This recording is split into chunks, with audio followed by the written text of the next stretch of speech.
Yesterday, I posted a video giving a very basic definition in my own words of what white privilege is. And I kept it very brief and vague on purpose because I had a feeling people would start arguing in the comments, which they did.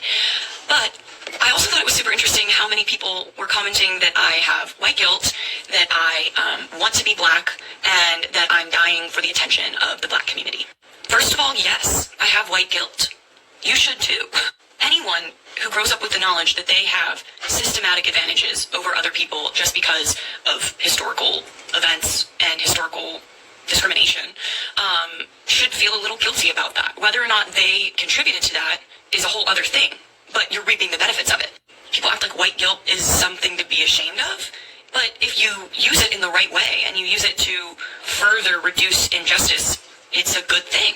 And when people talk about systematic injustice and things like that, and they say, oh, everyone's equal, and this is happening in the comments, there's no racism anymore, everyone's equal, obviously don't understand what systematic means. And I'm going to give an anecdotal story just to really hit this on the head. I am white, and on both sides of my family, we do not have any massive generational wealth. My mom's father is the only one of my 4 grandparents who we got any sort of generational wealth inherited from. And 99% of the wealth that we inherited from my grandfather was from selling his house. My grandfather was born in 1926 in rural North Carolina, and he was a 6'3" white man with blue eyes. And other than being white, my grandfather didn't have that many privileges. He was one of like 7 children. His mom didn't even get to high school level education, and his dad never went to college. They were not privileged in most other ways that we define privilege, but he was a white male in a very, very racist country. What his whiteness allowed him to do was work his way through college. At the time, there were colleges that weren't accepting black people, and he was accepted to college as long as he could pay for it. And he ended up getting a law degree and becoming very successful. And again, never hoarded any significant wealth, but bought a house outside of Washington, D.C. in the 50s. In a neighborhood that was redlined. And actually, my mom, who was born in the 60s, remembers in the 70s when the first black family moved into their neighborhood, because it had literally been sectioned off and realtors would not sell to black families. And my mom, who is 58 years old, went to a year of segregated school. So for all of you saying it was so long ago, everyone has equal rights now, get over it. My mom remembers when the first black student joined her class in the 70s in Alexandria, Virginia. In 2015, my grandfather died, and we sold his house that he bought for around $100,000 in the 50s, and we sold it for $1 million. That money was divided among his children, and my family was able to get out of a lot of debt, and it completely reset my ability to go to private versus public school, my ability to afford tutors, my ability to become the educated person that I am. And it was all really because I have a white grandfather. Let me finish.